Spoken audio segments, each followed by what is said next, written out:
Brandelyn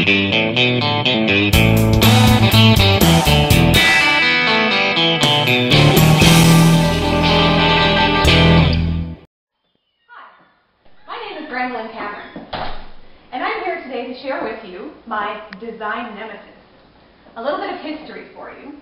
About 2 years ago, a good friend of mine purchased a home on the banks of the Rideau River. Sounds fantastic, right? A design wannabe dream come true. Well, I kid you not. Let me tell you my first impression when I pulled up to this home. Oh my God, it's a knockdown.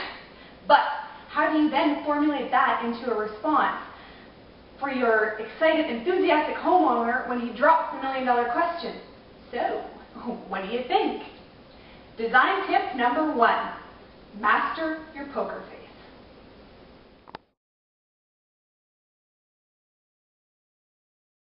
As an executive director for a busy oral health care surgery practice, I'm no stranger to implementing change management through corporate restructuring. So what does this have anything to do with interior design, you say? Change is, everybody hates change. So when you're coming into, whether it be restructure a corporate environment or completely change someone's environment, everybody is apprehensive about what you're going to do.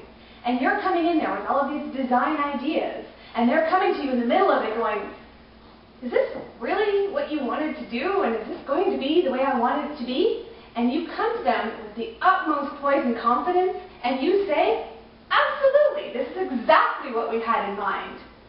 Now, on the inside, it may be a completely different story, which brings me back to my design tip number 1, to recapitulate, master that poker face. Now here I am wondering what I'm going to do with this completely foreign home. I've never seen anything like it. I'm entirely used to dealing with Victorian homes with ornate features and overwhelming with character, to pull up to a 1950s Art Moderne bungalow, which is completely characteristic to straight, clean lines, minimalist approach, butterfly roof, small metal windows. What the heck do I do? I was completely stumped. So, this will bring me to my next unconventional design tip, number 2, know your mission.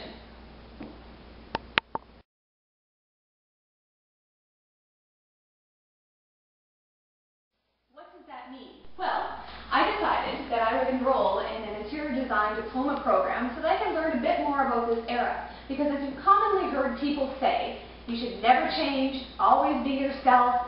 That's what I needed to focus on. I needed to learn how I can incorporate the unique elements of this architectural style into something that works for the homeowner, into something that I could work with, because the whole concept was completely foreign.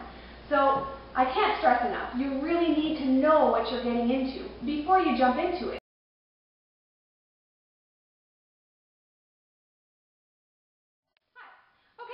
So now that we've prepared everything that we needed, we've done the research, we've done the preparations that we needed to know what we're going to do with this design, we're well prepared, we're ready to go. In comes the contractor and says to a designer, we do no job before it's time. I'm like, what? Are you kidding me? So it was excruciating to wait until we stripped it down to the studs. We re-insulated, we re-drywalled, we made everything perfect when all I want to do is make things pretty.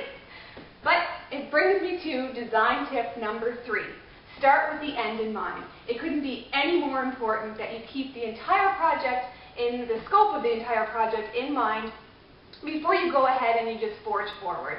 Everything needs to blend, everything needs to flow. You really need to choose timeless classics for your focal points so that they don't run out of style too quickly. Really bring in your elements of style and pop with accessorizing and lighting. Design tip number 3. Start with the end in mind.